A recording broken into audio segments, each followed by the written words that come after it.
agora no livro de Salmos, já estamos hoje, vamos para o Salmo 76 e trataremos também o Salmo 77.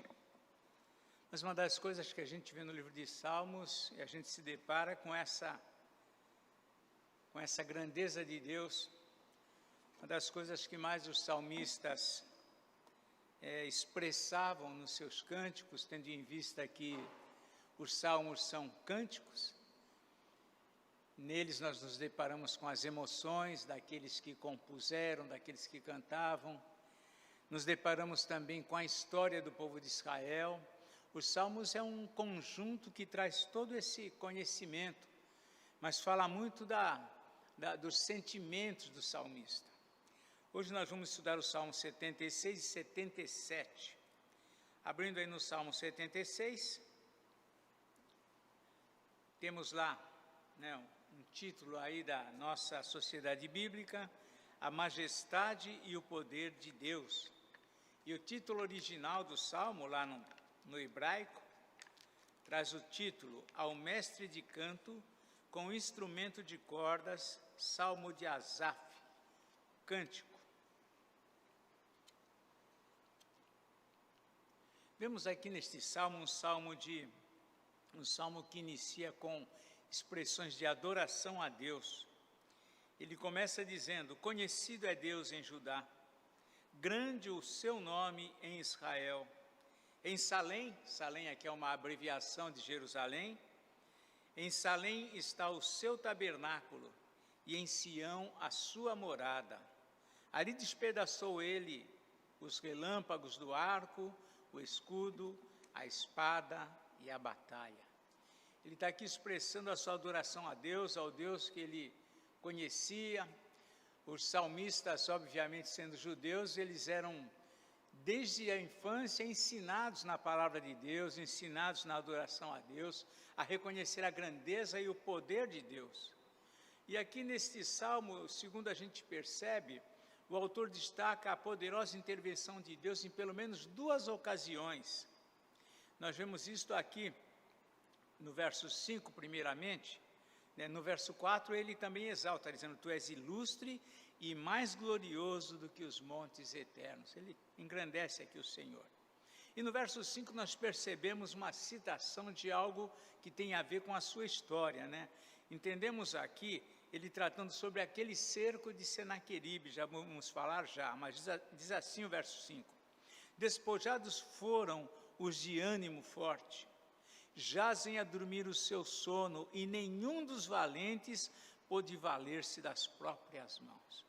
Ao ler esse versículo, a gente percebe que ele está se reportando de uma situação, aquela situação que os irmãos devem lembrar, isso está lá em Isaías 37, é um dos textos que fala sobre este cerco, quando Jerusalém for cercada pelo exército de Senaqueribe, aquele exército do rei da Síria, rei poderoso, que já tinha derrotado muitas nações e agora se preparava também para destruir o povo em Jerusalém.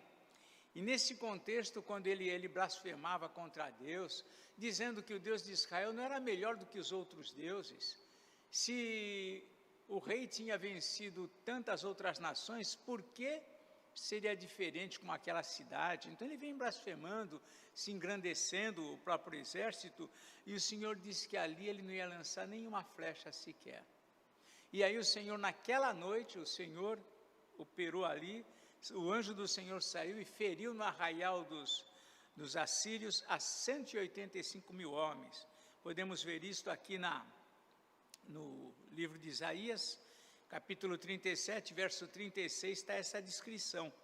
Diz assim, então saiu o anjo do Senhor e feriu no arraial dos assírios a 185 mil, e quando se levantaram os restantes pela manhã, eis que todos estes eram cadáveres. Você compara essa descrição com isto aqui que é colocado no verso 5 deste salmo, despojado foram os de ânimo forte. Eles estavam animados, eles tinham um exército poderoso, tinha tudo para vencer aquela batalha. No entanto, continua o texto dizendo aqui, jazem a dormir o seu sono, ou seja, eles não despertaram. 185 mil homens do exército de Senaqueribe não despertaram. e diz assim: nenhum dos valentes pôde valer-se das próprias mãos. O Senhor exterminou o exército. Então, no que ele está exaltando a Deus nos primeiros versos, aqui ele cita pelo menos essas duas ocasiões. Uma é essa, a outra diz aqui no versículo de número 6, onde ele diz: ante a tua repreensão, ó Deus de Jacó, paralisaram os carros e cavalos. E aqui ele está fazendo uma menção da situação que viveu Faraó com todos os seus carros e cavaleiros, quando eles estavam perseguindo ao povo de Israel, mas por conta da operação de Deus, os carros ficaram travados. Isso está lá em Êxodo capítulo 14, verso 25. Êxodo 14, verso 25, diz o seguinte, irmãos podem acompanhar, 14, verso 25, diz assim, podemos ler o 24 também, Êxodo 14, 24 e 25, na vigília da manhã, o Senhor na coluna de fogo e de nuvem viu o acampamento dos egípcios e alvorotou o acampamento dos egípcios. Emperrou-lhes as rodas dos carros e fê-los andar dificultosamente. E os carros não andavam como deviam, eles ficaram com as rodas emperradas. E isso eles estavam acampados entre o mar estava aberto, e foi aí que eles não conseguiram fugir. Então disseram os egípcios: fujamos da presença de Israel, porque o Senhor peleja por eles contra os egípcios. No entanto, nesse momento, Moisés estende novamente as mãos sobre o mar, e as águas voltam, e aí eles pegam os egípcios são mortos ali, afogados nessa condição. Então, ante a tua repreensão, ó Deus de Jacó, diz o verso 6 do nosso Salmo, paralisaram carros e cavalos. Eles não tiveram como fugir, como se movimentar diante daquela situação. Um outro fato relevante neste salmo são as duas afirmações acerca de Deus feitas pelo salmista. Uma delas está aqui no verso 7. Ele diz assim: tu sim, tu és terrível. Se te iras, quem pode subsistir à tua vista? Mas ele diz aqui, do Senhor, tu és terrível. E antes disso, lá no verso número 4, é aquela palavra assim, interessante que ele coloca: tu és ilustre e mais glorioso do que os montes eternos. O Senhor é terrível, o Senhor é ilustre. Nos chama a atenção a esta segunda afirmação, ou seja, que Deus infunde terror, quando ele diz Deus é terrível. Terrível significa que infunde terror, causa terror. E isto de modo, como está no próprio versículo, que ninguém pode subsistir sob a ira de Deus. A gente sempre se lembra dos atributos de Deus, do seu amor, da sua misericórdia, da sua bondade, da sua graça, da sua santidade, mas nem sempre nos lembramos da sua justiça. E a ira é um atributo de Deus também, é um atributo de Deus. Até lá, Paulo depois fala, o autor lá da carta aos Hebreus fala, horrível coisa é cair nas mãos do Deus vivo. Então, dos atributos de Deus é a sua ira, sua justiça. E aqui nós vemos que ninguém subsiste à ira de Deus. O segundo ponto também que fala sobre essa questão terrível é que diante do juízo de Deus, a terra pode tremer ou se aquietar. Diz aqui no verso de número 8, desde os céus fizeste ouvir o teu juízo, tremeu a terra e se aquietou.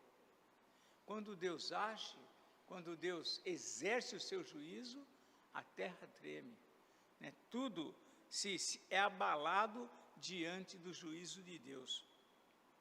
Contudo, também há algo aqui a ser destacado pelo salmista, conforme sugere aqui essa preposição no versículo 10, Ele diz aqui no verso 8 e 9, desde os céus fizeste ouvir o teu juízo, tremeu a terra e se aquietou ao levantar-se Deus para julgar e salvar todos os humildes da terra.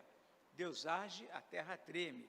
E aí ele faz aqui no verso 10, aqui ele diz uma palavra assim, pois a até a ira humana há de louvar-te, e do resíduo das iras tu te cinges. Essa preposição aqui, né, tem uma preposição, pois até. Até significa aqui um limite, né, até significa aqui uma abrangência aqui, ou seja, até mesmo aquilo que os seus opositores usam contra Deus, que os inimigos usam contra Deus, Deus faz disso um objeto de louvor para a sua própria glória. Então, a ira dos homens, que parece que vai superar todas as coisas, Deus se utiliza dessa ira como objeto do seu louvor, para seu louvor. Podemos lembrar de alguns exemplos disso. Por exemplo, Faraó. Faraó se irou contra Moisés, contra tudo aquilo que estava acontecendo. No entanto, a ira de Faraó só provocou mais glórias a Deus por aquilo que Deus fez, cumprindo os seus propósitos. O próprio rei Senaqueribe, né, o rei da Síria, também a ira dele contra Deus, ele blasfemando: quem é o Deus de vocês? Se os outros deuses não livraram os povos deles, quem disse que o Deus de vocês vai livrar vocês? Então essa ira, essa provocação, na verdade, só traz maior glória e majestade a Deus. Vemos isso até mesmo na morte de Jesus, né? Até mesmo na ação dos judeus, dos fariseus contra Jesus, também promoveu a glória de Deus. Aqui em Atos capítulo 4, versos 25 a 28, Atos 4, 25 a 28, diz o seguinte, né? Ele está aqui, a igreja estava em oração, aquela situação toda lá envolvendo a igreja, e ele diz aqui, né, aqui nas palavras aqui, que eles estavam unânimes nesta oração. No 25 ele diz: que disseste por intermédio do Espírito Santo, por boca de Davi, nosso pai, teu servo. Né? Então ele cita aqui um salmo: por que se enfureceram os gentios e os povos se imaginaram coisas vãs? Levantaram-se os reis da terra e as autoridades ajuntaram-se a uma contra o Senhor e seu ungido. Porque, na verdade, verdadeiramente se ajuntaram nessa cidade contra o teu servo Jesus, ao qual ungiste Herodes e Pôncio Pilatos com gentios e gente de Israel, para fazerem tudo o que a tua mão e o teu propósito predeterminaram. Ou seja, essa fúria dos homens contra Jesus, essa ira dos gentios, que aí vem os romanos, e dos próprios judeus contra Jesus, na verdade, estavam cumprindo um propósito de Deus. Então, nós não compreendemos estas coisas, né? Nós não entendemos essa grandeza de Deus, que é exaltado até mesmo através da ira humana, através da maldade do homem. Deus se cinge da sua glória. O princípio aqui em questão é simples. Até mesmo a ira dos ímpios serve para cumprir os propósitos de Deus. Até mesmo a ira dos ímpios. Né? Quando Nabucodonosor ataca, na verdade, Israel, leva Israel cativo, leva a nação toda cativa para a Babilônia, ele estava cumprindo a vontade de Deus. Deus ia ser glorificado através da vida desse homem. Por tudo isso, né, porque ele diz aqui que Deus é ilustre, que Deus é terrível, ele encerra esse salmo com uma exortação, né? Ele diz aqui no versículo 11: fazei votos e pagai-os ao Senhor vosso Deus. Tragam presentes todos os que o rodeiam, àquele que deve ser temido. Ou seja, né, uma das coisas que era muito comum naquele contexto do Antigo Testamento, o povo fazia muitos votos. A gente fala, mas hoje a gente não faz mais votos, né? Hoje, quando você pensa em voto, você pensa naquelas igrejas que o pessoal faz voto, que vou dar isso, vou dar aquilo, se o Senhor me abençoar aqui, se me abençoar ali. No entanto, nós fazemos muitos votos. Por exemplo, quando nós vamos fazer a nossa pública profissão de fé, tivemos uma agora no domingo, você faz votos.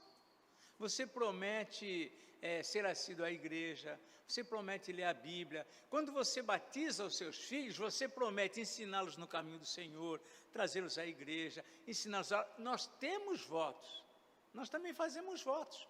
E aqui o salmista diz: fazei votos e pagai-os ao Senhor vosso Deus.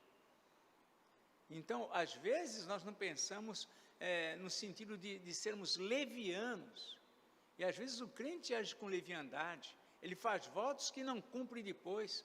Quando casamos, fazemos votos.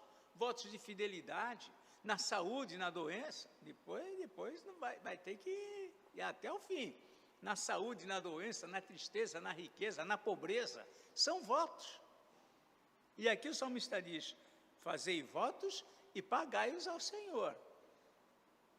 Nós esquecemos dos nossos votos. Deus não esquece, não.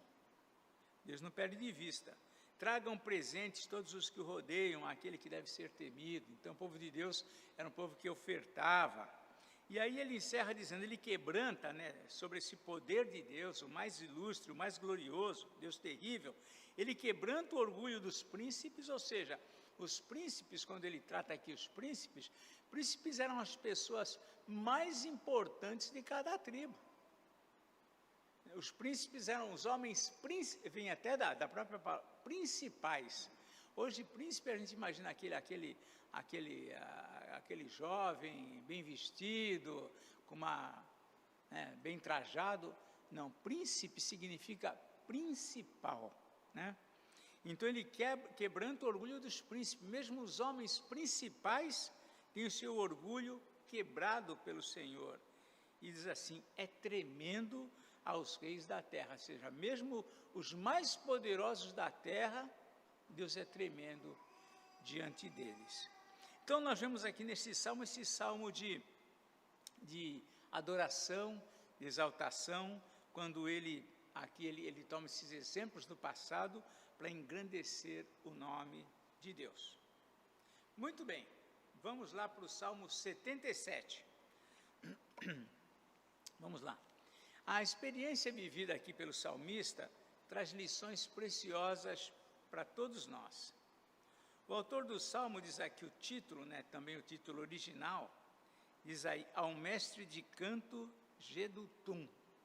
Lembrando que Davi, quando Davi estava preparando todo o material para o templo, que não foi Davi que construiu o templo, mas ele preparou tudo, planejou tudo, organizou tudo, para que Salomão construísse o templo, e planejou inclusive assim, como seria a adoração, como seria a liturgia, quem ia conduzir isso. Então, vemos aqui ao mestre de canto Jedutum, então devia ser um tipo de um maestro, alguém entendido em música. E o salmo é de um outro que também fazia parte desse grupo, geralmente eram os levitas que participavam aqui, porque esse trabalho da música era no templo, então os levitas que participavam. Então também é um salmo de Asaf.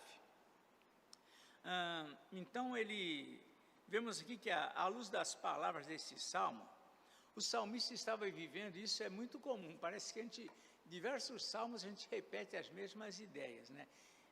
Eram tempos de aflição. Muitos dos salmos se retrata tempos de angústia e de aflição vivido ali pelo salmista.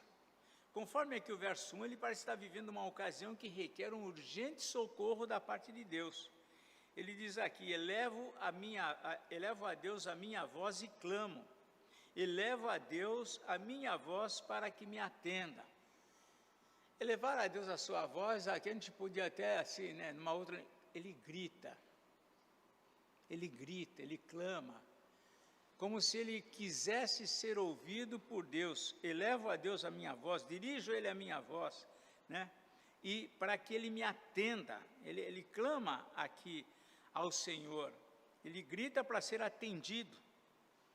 A gente sabe que clamar a Deus nos tempos de aflição é uma atitude assim comum, até mesmo entre os incrédulos isso acontece. Até mesmo pessoas que não creem em Deus, mas num tempo de angústia, de aflição, ou com respeito à sua situação pessoal, ou alguém querido da família, muitos nesse momento eles clamam a Deus, querem o socorro de Deus, apenas com uma diferença. O ímpio, quando ele clama por socorro a Deus, ele clama por socorro a Deus ou qualquer outro objeto, porque ele quer receber o cuidado. O importante para ele é que ele seja atendido, é que aquele problema, aquela situação que o está afligindo seja resolvida. Então, geralmente o ímpio, ele não tem o cuidado de clamar diretamente a Deus e esperar em Deus. Ele clama a Deus como ele vai clamar a qualquer outro recurso, ele vai clamar tudo que puder socorrer ali, ele vai pedir. Mas aqui na visão do salmista, ele busca esse socorro numa única fonte, no Senhor. Né? Ele diz aqui no versículo 2, no dia da minha angústia, procuro o Senhor. E esse é um ponto comum entre os salmistas. Né? Quando a gente chegar lá no Salmo 121, não sei daqui a 2 anos, não sei como é que vai ser. Do jeito que a gente está indo, nós começamos, eu não me lembro aqui, eu não tenho aqui, né? Hoje eu não tenho a data que começamos os salmos, mas já fazem muitos meses. Então, talvez anos não. Mas quem sabe no ano que vem, quando chegar no Salmo 121, nós vamos ver que ele começa dizendo, eleva os olhos para os montes, de onde me virá o socorro? O meu socorro vem do Senhor. Não tem outra fonte. Hoje, né, as pessoas procuram socorro em muitas fontes. Ou acham, pelo menos acham, que o socorro vai vir, ou pode vir de diversas fontes. A gente procura, às vezes, uma autoridade política para resolver um problema, procura um médico para resolver o problema. Nós vamos em diversas fontes desse tipo, mas para nós que cremos, nós sabemos que, em última análise, quem vai nos atender, quem vai nos socorrer é Deus.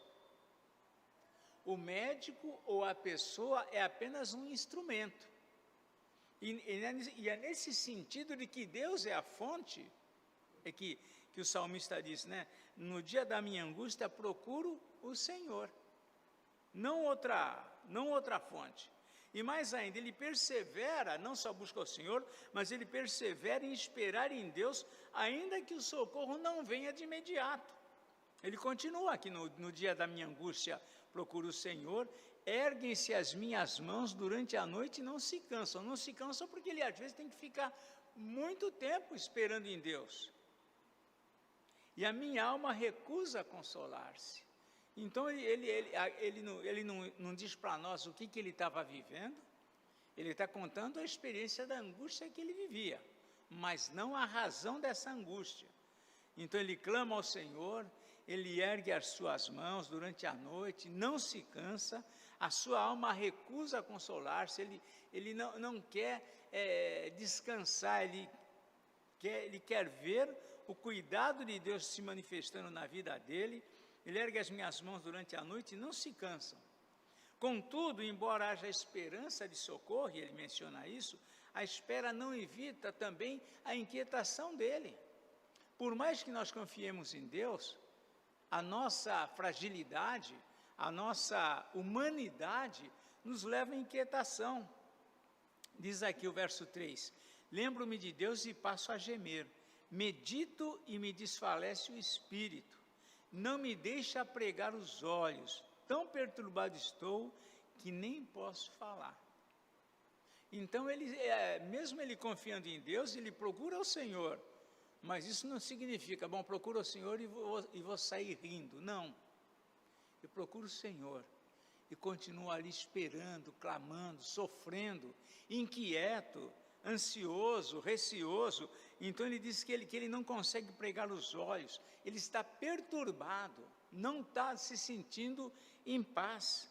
Ele diz que nem consegue falar. Tal é a angústia que ele está vivendo, tal é a situação que ele está passando aqui. Então, embora ele tenha esperança, ele confia, ele espera no socorro de Deus, essa confiança, essa esperança que ele tem, não evita a inquietação, nem que os pensamentos de situações do passado tomem ocasião na vida dele. Ele diz aqui, no verso 5, penso nos dias de outrora, trago a lembrança aos anos de passados tempos. Quando a gente passa por dificuldades, por lutas, a gente começa a lembrar dos tempos que não tinha luta, das ocasiões que nós vivemos, que era diferente do momento que a gente está vivendo. A gente começa a rememorar muita coisa que passou. A gente começa a pensar nisso. Então ele diz assim: eu penso nos dias de outrora, trago a lembrança aos anos de passados tempos, quando ele não estava vivendo o que ele está vivendo nessa situação. E ele diz aqui no versículo 6, de noite indago o meu íntimo e o meu espírito perscruta, ou seja, ele fica remoendo a situação. Ele fica refletindo sobre o que está acontecendo. Inclusive nessa inquietação dele, ele manifesta uma sombra de insegurança até.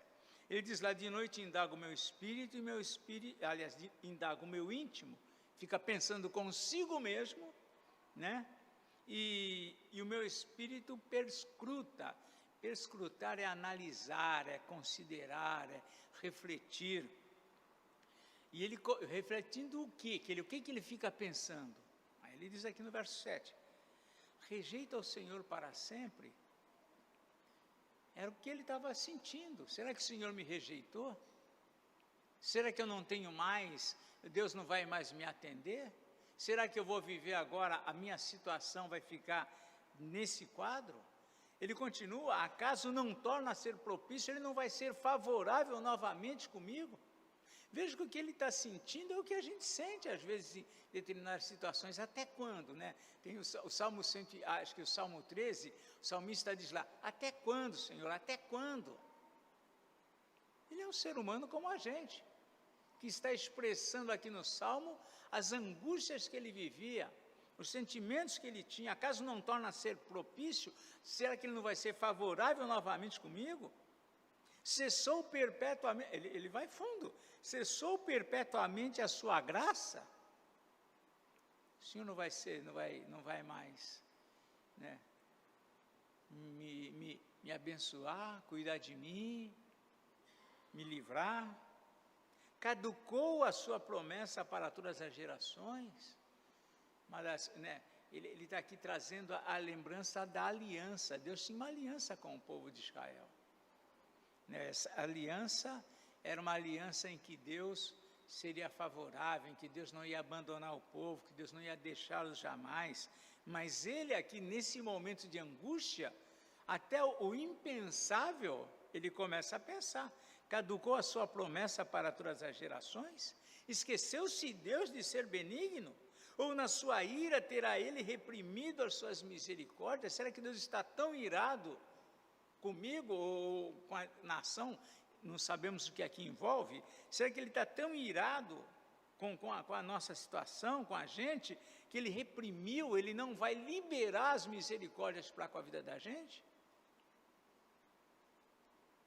Às vezes o cristão passa por isso, é uma enfermidade grave que o acomete, é uma situação difícil, econômica, um prejuízo às vezes inesperado que está vivendo, coisas grandes que afetam a vida dele, ele começa a pensar, e agora?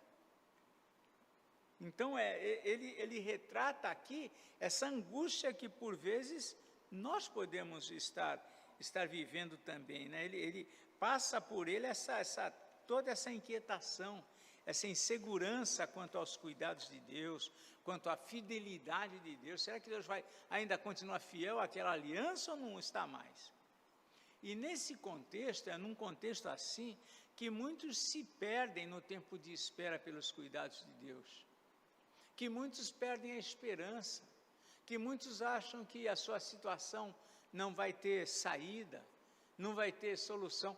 Nós vemos, eu sempre lembro desse texto, porque toda vez que eu leio essa passagem, se mexe comigo, de Abraão, lá no capítulo 15, quando Deus fala, e aí Abraão, está tudo bem? Quase assim, né? Quase assim a palavra. Abraão fala, como que vai estar tudo bem, Senhor? Não tenho filho, e o herdeiro de tudo que eu tenho aqui vai ser o meu servo Eliezer. Ele vivia um momento de angústia. Para ele, aquela situação que ele estava vivendo, assim, naquele momento, seu sentimento é que não vai ter saída. E é interessante que ele já tinha a promessa de Deus que ia fazer dele uma grande nação. Olha só, se ele com promessa, ele se sente, ele é frágil com respeito a isso, E a gente então? A gente às vezes entra em situações que a gente pensa, não tem saída, não tem solução. E aqui o salmista vive essa realidade. E quando alguém vive esse contexto, às vezes a pessoa se desanima, as pessoas entram e se deprimem, entregam-se a um sentimento de abandono, e é isso que não está ainda, digamos assim, assentado na vida dele, mas isso está passando pela mente dele. Vejam que ele começou lá no versículo 6 dizendo, de noite indago o meu íntimo, eu fico pensando comigo mesmo, e ele pensa essas coisas, será que Deus não vai mais ser propício? Será que Deus não vai mais manter aquela aliança? Então são coisas que ele está aqui vivenciando e muitos se perdem dentro dessa realidade. Até certa medida, a gente viver essa insegurança, essa inquietação, até certa medida é natural. Por quê? Porque nós somos homens, somos pó, né? O Senhor conhece a nossa estrutura, sabe que somos pó. E até certo ponto isso pode ser natural, diante dessa realidade da nossa fragilidade. Mas uma vez ultrapassados os limites desses sentimentos, isso pode se tornar um problema. E pode nos trazer, nos conduzir a erros e sofrer consequências terríveis. Por quê? Porque nesse momento de insegurança, nesse momento em que nós achamos que Deus não vai ser mais propício, nós podemos nos deixar levar por muita coisa que vai ser difícil depois voltar atrás. Né? Podemos entrar por caminhos que já não sentíamos mais a presença de Deus, nos sentimos abandonados, tomamos um rumo que depois, às vezes, cometemos coisas que para a gente voltar é difícil. Na vida de Abraão aconteceu alguma coisa assim. Nesse tempo em que ele estava inseguro já com respeito às promessas de Deus, o que acontece? Começou a vir ideias. Sara teve uma ideia, né? Olha, Abraão, será que Deus não diz que vai nos fazer de você uma grande nação, através, de repente, da minha serva? De repente é isso que Deus tem em mente, não de mim. No que a gente fica inseguro, a gente começa a ter ideias, a tomar decisões, tomar rumos, que para voltar fica difícil. Essa decisão de Abraão nunca mais voltou atrás, não teve mais volta. Ele teve um filho, Ismael, vem toda uma nação, então vem toda uma outra etnia, mas vem todo um grupo diferente lá, que até hoje se torna uma situação lá para Israel, mas enfim, por conta desses tempos em que a gente perde de vista o cuidado de Deus, né? E o salmista, ele está dentro dessa realidade. O salmista lá no Salmo 73 também passou assim, quando ele começou a olhar para os ímpios e ver que tudo dava certo para eles, que ele dava tudo errado, ele diz, quase resvalaram os meus pés.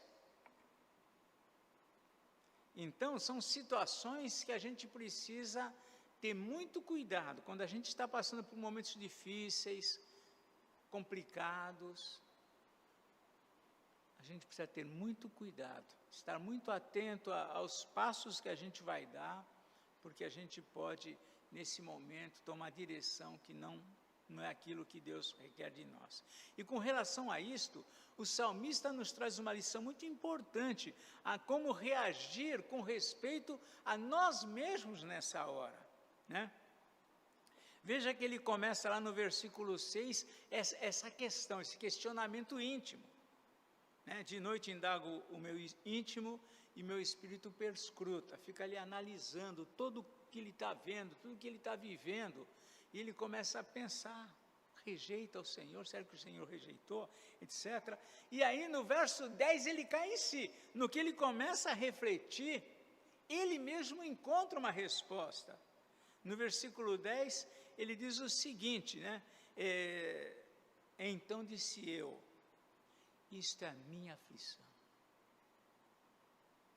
É a minha aflição que está me levando a pensar tudo isso que eu estou pensando. É a minha aflição que está me colocando esse sentimento de insegurança, e eu começo aqui a questionar a ação de Deus, a atitude de Deus. Isto é a minha aflição. Ele concluiu. Muita gente não chega a essa conclusão, de que o que está afetando a vida dele, o que está prejudicando, o que está deixando ele inseguro, o que está trazendo sentimentos ruins, na verdade, é aquilo que está no seu íntimo, que ele não trata, ele não avaliou devidamente. Ele não se perdeu, embora ele se sentiu, ele questionou tudo isso, ele não se perdeu em autocomiseração. Rejeita o Senhor para sempre. Isso passou pela mente dele, mas ele não permitiu que isso criasse raízes no coração dele. A gente pode se sentir inseguro, é até natural, mas não podemos deixar que essas coisas se instalem, criem raízes no coração. Tudo isso passou na mente dele, mas ele não se perdeu em autocomiseração, ele não alimentou o sentimento de abandono que ele tinha. Às vezes a gente se sente assim, mas eu não posso alimentar esse sentimento. Eu não posso deixar que esse sentimento tome conta do meu coração. Isso passou na mente dele. Ele mesmo buscou e encontrou a resposta onde? Dentro dele mesmo. Dentro dele mesmo. O fato é que muitas das nossas questões, das nossas lutas, podem ser resolvidas mediante, às vezes, uma avaliação íntima e honesta. O problema é que nós não sabemos ser honestos, às vezes, conosco mesmo. A gente defende a gente ameniza os nossos sentimentos, a gente justifica os nossos sentimentos, nós temos uma armadura de defesa que a gente acha que nos protege, mas na verdade ela agasalha o que é mal dentro dela e nós não percebemos. Muitos dos tratamentos que nós precisamos para tratar a nossa cabeça, o nosso ser, está dentro da gente mesmo. Que a gente não suporta quando alguém chega e fala, olha, você... Não, a armadura naquela hora já se prepara, que nem aquele filme lá do robô, né, que ele parece um carro, daqui a pouco ele se prepara, tudo é um robô, pronto, já está equipado. Nós somos assim. E isso evita que a gente seja tratado. Então, no que ele avaliou o seu íntimo, e passou tudo isso na mente dele, mas ele não se deixou prender a essas coisas. Ele reagiu, né? Ele reagiu. Então, muitas das coisas, dos tratamentos que pode tratar a nossa vida, está dentro de nós. O seu conhecimento da palavra. Opa, peraí, eu tenho a palavra de Deus aqui.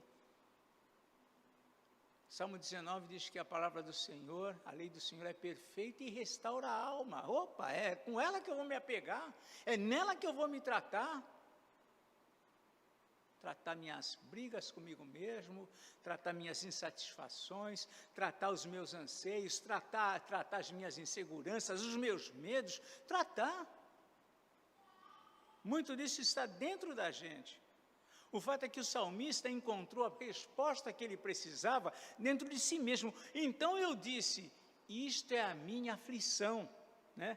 E ele coloca lá, mudou-se a destra do Altíssimo. Ele descobriu que Deus estava agindo. Ele achava que não, mas Deus estava agindo. Mas Deus não estava agindo como ele achava que Deus, né, dentro da expectativa dele. Então ele não percebia. A aflição dele, a angústia dele, a ansiedade dele, não permitia que ele percebesse que Deus estava agindo, né? Então ele usa esse termo aqui, Então disse eu, isto é a minha aflição. Todo esse questionamento é a minha aflição. Mudou-se a destra do Altíssimo. Ele está agindo de um modo diferente, uma mão diferente. Então, a forma que o salmista procura tranquilizar o coração dele serve de lição para todos nós. Ele passa a rememorar os feitos de Deus. Veja o versículo 11. Recordo os feitos do Senhor, pois me lembro das tuas maravilhas da antiguidade. Considero também nas tuas obras todas e cogito os teus prodígios. Ele começa a pensar no que Deus já fez. Você está inseguro, você está com medo, pensa que vai dar tudo errado. Lembra do quanto Deus já fez por você. Lembra das experiências que você já viveu. Lembra das experiências que você viu ou ouviu alguém contar. Lembra das experiências que você conhece, que o povo de Deus viveu aqui na Bíblia. Lembre-se, recorde. Ao invés de ficar chorando, pensando, lamentando, vai dar tudo errado, lembra, é isso que ele faz.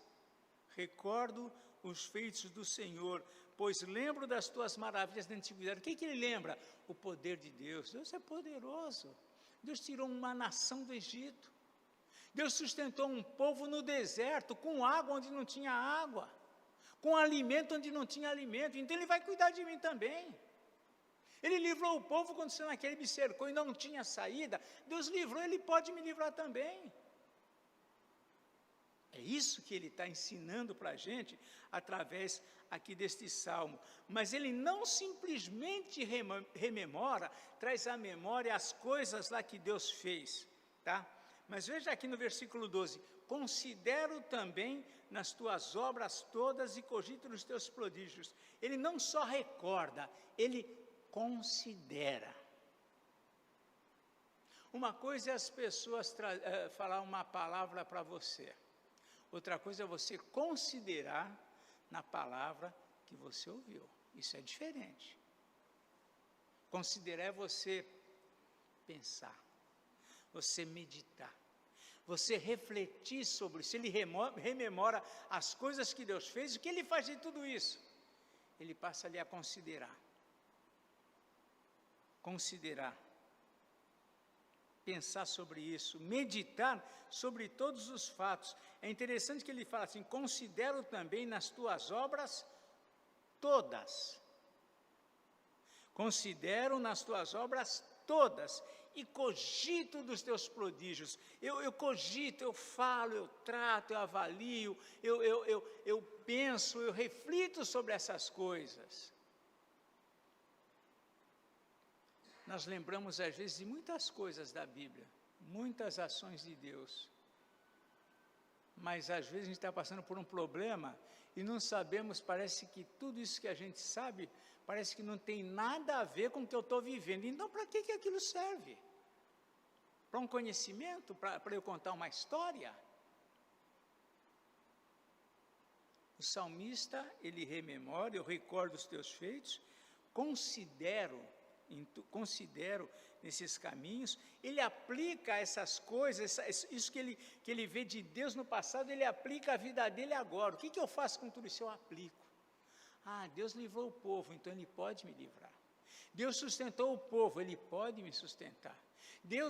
Jesus diz que nem as aves do céu, que não fecem, que não tem onde, não plantam, nem colhem, nem nada, elas são sustentadas. Então Deus vai me sustentar.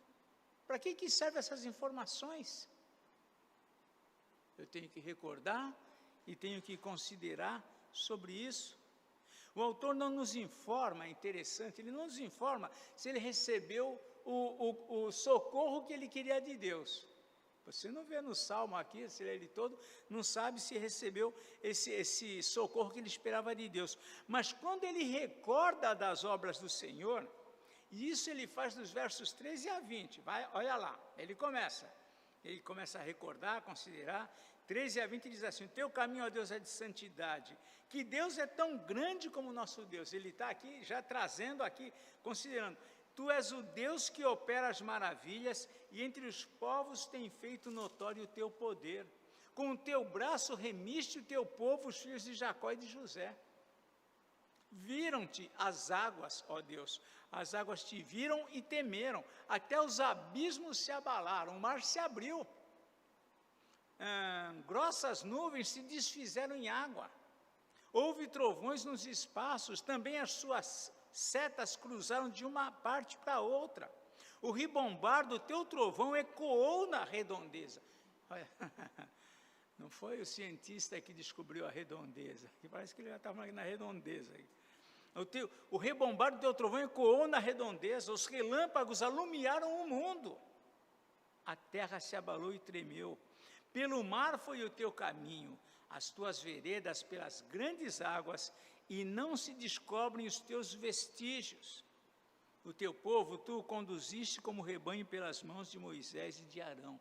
Ele encerrou aqui o salmo, falou, mas e aí, ele recebeu o socorro ou não recebeu? Fica aqui essa questão. No entanto, o que a gente percebe, que embora ele não descreva aqui se recebeu socorro ou não, no entanto você percebe que ele encontrou descanso e paz para a sua alma, que começou aflita, que ele começa dizendo, elevo a Deus a minha voz e clamo, elevo a Deus a minha voz para que me atenda, no dia da minha angústia, mas aqui ele encerra o salmo em paz. Por quê? Porque nesse dia da angústia, nesses tempos difíceis, esses tempos em que ele passou pelo período da insegurança, do temor, do receio que Deus tinha abandonado, mas ele caiu em si, percebeu que isso era fruto da aflição dele, da angústia dele, e ele então passou ao quê? A ter segurança em quê? Naquilo que ele sabia que Deus já fez. E ali ele encontrou segurança para a sua alma. Ali ele percebe, ele descreve então, já não é mais a angústia, mas o teu caminho, ó Deus, é de santidade. Que Deus é tão grande como o nosso Deus. Tu és o Deus que opera maravilhas entre os povos. Ele começa a falar, ou seja, o que é a minha angústia? O que é a minha dor? O que é o meu problema? Para um Deus tão grande, que Deus é tão grande como o nosso Deus. O foco dele muda. O foco dele começa na angústia, mas termina na visão da grandeza de Deus. Ele diz, o teu caminho, algumas afirmações resultantes dessa consideração final. Primeiro, o teu caminho, ó Deus, é de santidade. Deus é perfeito. Que Deus é tão grande como o nosso Deus. Tu és o Deus que opera as maravilhas. Então o salmista, nesse cântico aqui, ele ensina a gente a aprender, a enfrentar, a buscar dentro de nós, às vezes, a paz, o descanso, não dentro de mim como homem, mas dentro de mim, na minha análise, naquilo que Deus é dentro de nós. O Deus que trata, que cuida, o Deus que habita em nós, e é aí que a gente encontra aqui esse descanso de alma, a despeito do socorro que nós não sabemos se ele recebeu, mas ele termina o salmo expressando a confiança dele num Deus que é grande, que é santo, que opera maravilhas. Então, como quem diz, eu vou descansar em Deus. É isso que ele nos ensina. E ele encerra no último versículo dizendo, o teu povo, tu conduziste como rebanho pelas mãos de Moisés e de Arão. O Senhor conduz. A Moisés e Arão, sim, mas é Deus quem conduziu tudo isso. E é Deus quem vai conduzir a vida dele, é Deus que vai conduzir a minha vida, a sua vida. Não são pessoas. O nosso destino não está na mão de pessoas, não está na mão de uma força, de um sistema. A nossa vida está nas mãos de Deus. É isso que a gente aprende.